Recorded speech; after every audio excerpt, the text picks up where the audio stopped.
Manoj ji, Dunki release होने जा रही है शाहरुख खान की थर्सडे को 21 दिसंबर को। क्या उम्मीदें हैं आपकी ऑडियंस का रिस्पांस देखने के बाद? ट्रेलर का रिएक्शन मैं खुद देखा। आई वॉज शॉक्ड और बहुत बढ़िया लगी थिएटर। लेकिन ये थोड़ा विषय अलग है कबूतरबाजी का, जो यहाँ से लोगों को ले जाते हैं पंजाब से, सब जगह से, बोलेंगे आपको वहाँ सुपरवाइज़र बनाएंगे, ये करेंगे। कनाडा ले जाते हैं, अमेरिका ले जाते हैं, लंदन ले जाते हैं, यूएई ले जाते हैं और फिर वहाँ पोता मरवाते हैं। तो सब्जेक्ट बहुत ही हॉट है कि बहुत बड़ी बेईमानी के साथ लाखों रुपए कोई अपना खेत बेच देता है, कोई अपने गहने बेच देता है। तो बहुत बहुत बड़ा सब्जेक्ट लिया हुआ है उन्होंने। अभी उन्होंने किस तरह ट्रीटमेंट दी है वो मुझे मालूम नहीं, बिकॉज जिसकी मिठाई की दुकान हो कभी मिठाई नहीं खा सकता। मैंने अभी तक, आप मानेंगे नहीं, एनिमल देखी नहीं है। क्यों? और पठान भी मैंने ओटीटी पे देखी। जाने को मिलता ही नहीं है। You just do your work, science से निकले मराठा मंदिर साहब निकले इधर, यहाँ से सीधा घर। तो फिर आप प्रोड्यूसर्स को कैसे बताते हैं कि कैसा रहा रिस्पांस पब्लिक, देख के? ये पब्लिक है जो सब जानती है। मैं ये बोलता हूँ हर वक्त, ये पब्लिक ही जैसे मैटनी शो छूटा और बाहर निकल के उन्होंने जो बोला, बस वो मुकम्मल समझो। क्या आपको लगता है कि डंकी जवान और पठान से ज़्यादा कलेक्ट करेगी क्योंकि ये फिल्म क्रिसमस पे रिलीज़ हो रही है? ऐसी कोई बात नहीं। पठान पठान थी, गदर टू थी, जवान जवान थी, और इसका सब्जेक्ट अलग है। वो सब्जेक्ट तो मालूम ही था, धाड़ धूड़ एक्शन। उसके ऊपर तो एक टीवी टीवी का एक एड बनाया एवरेस्ट मिर्ची का।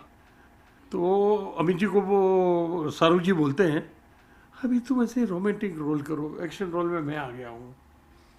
तो कि बोले नज़दीक आओ, फिर अपने बाहों में लेते हैं, बोलो वापस, फिर दोनों हंस देते हैं और सामने एवरेस्ट।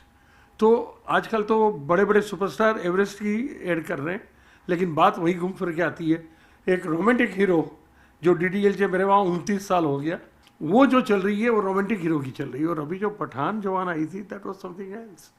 अब उसी तरह प्रभास की आदि पुरुष में जरा थोड़ा मिस फायर हुआ, लेकिन ये पिक्चर का जो मैंने ट्रेलर देखा है प्रभास का, कमाल का ट्रेलर है। और 100% आई एम श्योर मेरे वहाँ प्रभास भी है और डंकी भी है। सरार और डंकी दोनों का होना बहुत बड़ी बात है। सलार और डंकी की बात की जाए तो एक रिपोर्ट के अकॉर्डिंग जो डंकी के डिस्ट्रीब्यूटर हैं उन्होंने डिमांड की है कि शाहरुख खान की फिल्म डंकी को 100% स्क्रीन मिलनी चाहिए। एंड जो डिस्ट्रीब्यूटर हैं सलार के, देर आस्किंग फॉर 2 शोज़। क्या आपको लगता है ये डिमांड जायज़ है, ठीक है? ये जायज़ बिल्कुल नहीं है सर, बहुत दुख होता है। मुझे दुख इस बात का है कि इंडिविजुअल थिएटर को इतना अवॉइड मत करो। ऐसे काफ़ी इंडिविजुअल थिएटर बंद हो चुके हैं। अब बाकी के जो इंडिविजुअल थिएटर चल रहे हैं उसका बुकिंग ही खोलने नहीं देते आप। कल रात को 8:30 को खुलवाया, उसके पहले तो जिसको see public doesn't wait, book my show में जाती है या पेटीएम में जाती है, सीधा लगा कि बुकिंग इसका खुला नहीं है, चलो दूसरे थिएटर का बुक कर लो। तो उसमें खामियाजा हमको भुगतना पड़ता है।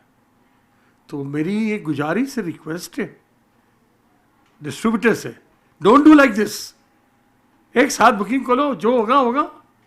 पब्लिक ही तुमको देने वाली है ना डिसीजन, मैं तो नहीं देने वाला, आप भी नहीं देने वाले, क्योंकि अपनी बेटी या अपनी माँ सबको अच्छी लगती है, लेकिन पब्लिक को क्या अच्छा लगता है उसके ऊपर डिपेंड है। उसी रिपोर्ट के अकॉर्डिंग ये भी कहा गया है कि जो डंकी के डिस्ट्रीब्यूटर हैं उन्होंने कहा है इधर there is an option to give 100% screen to Dunki और सपोर्ट अ साउथ सिनेमा। क्या ये जायज़ है? क्या अच्छा लगता है ये साउथ वर्सेस नॉर्थ सेंटिमेंट की बात करना एक फिल्म के लिए? जब साउथ के डायरेक्टर यहाँ आना शुरू हो गए हैं, they started doing our Bollywood film, तो ये साउथ और बॉलीवुड वो सब नहीं होना चाहिए मेरे हिसाब से। मैं जैसे अभी बोल रहा हूँ, आपको इंटरव्यू दे रहा हूँ, कि जितनी डंकी अच्छी जाएगी उतनी सराहत अच्छी जाएगी। मैं दोनों के लिए बोल रहा हूँ।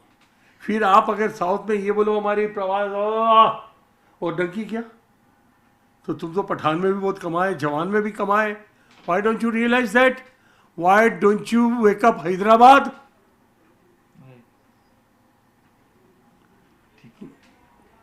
तो जवान या पठान में ज़्यादा प्रॉफिटेबल कौन सी थी? सर मेरे हिसाब से आंकड़े वाइज जाए तो सबसे पहले पठान आई सर। बहुत ज़बरदस्त गई, गाने वाने भी ज़बरदस्त है, सिचुएशन ज़बरदस्त थी। उसके बाद जवान आई, जवान में भी father and son two role made hell of a difference, दोनों अच्छी गई। आपके लिए प्रॉफिटेबल ज़्यादा कौन सी थी? प्रॉफिटेबल मेरे लिए तो इसलिए नहीं कि I am exhibitor, producer distributor को दे देता है, डिस्ट्रीब्यूटर हमको हमारी टर्म्स एंड कंडीशन पे देता है।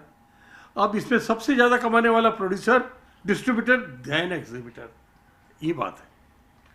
यू नो पठान के समय काफ़ी एलाबरेट सेलिब्रेशंस किए गए थे शाहरुख खान के फ़ैन क्लब द्वारा, इवन जवान के समय भी।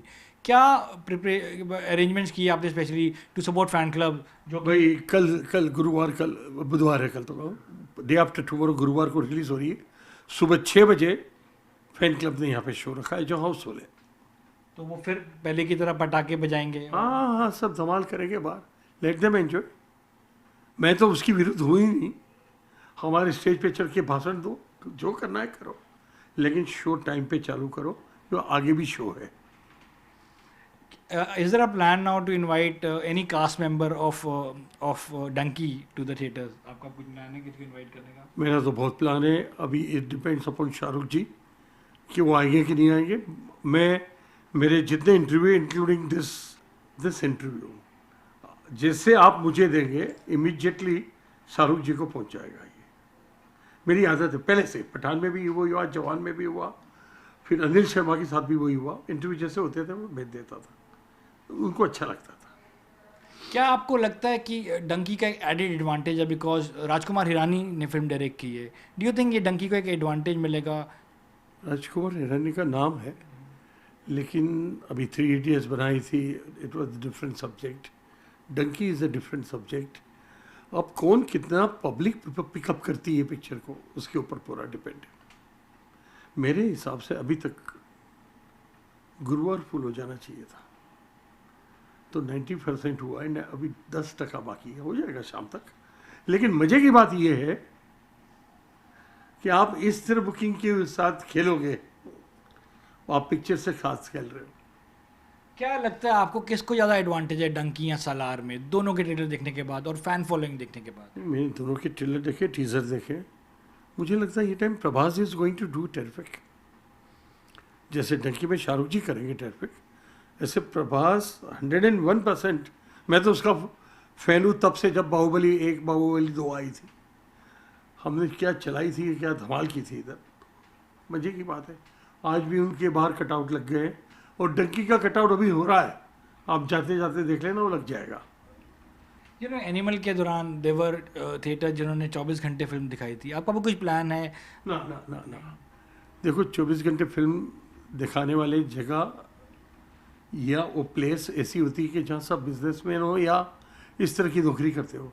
हमारा मुंबई फुल ऑफ बिजनेस तो है ही, साथ में एवरीबडी गोज फॉर सर्विस। तो यहाँ तो 6 के शो के बांधे हैं। मैंने 10 का शो एनिमल का रखा था, I am sorry, I couldn't give full. अगर आपसे मैं पूछूं, आप इतने साल से आप your exhibitor, you also producer, आज looking at the success of Jawan and Pathaan, who do you think is a bigger star today in the country, Shahrukh Khan or Prabhas? With your surprise, my surprise, Ranveer Kapoor. Animal, he became the superstar. I loved him from Rajniti, जब उसके बड़े भाई उसकी faience का खून हो जाता है, and then he handles that politics with Nana Patekar, and what work he has done. उसके बाद अगर कमांडेबल वर्क किया हो, एनिमल में किया है, तो he is also in the line of superstars. बहुत सेफ आंसर दिया आपने। हमसे बात करने के लिए बहुत बहुत शुक्रिया Manoj ji, thank you so much. You are most welcome. एक बात बोलना भूल गया था, जो अभी बोल रहा हूँ जाते जाते, we have the lowest rate in India. नीचे 140 रुपया, ऊपर 170। मराठा मंदिर में भी यही रेट है, यहाँ भी यही रेट है। So consider this, come everybody and we will make you enjoy. Thank you so much Manoj ji, thank you.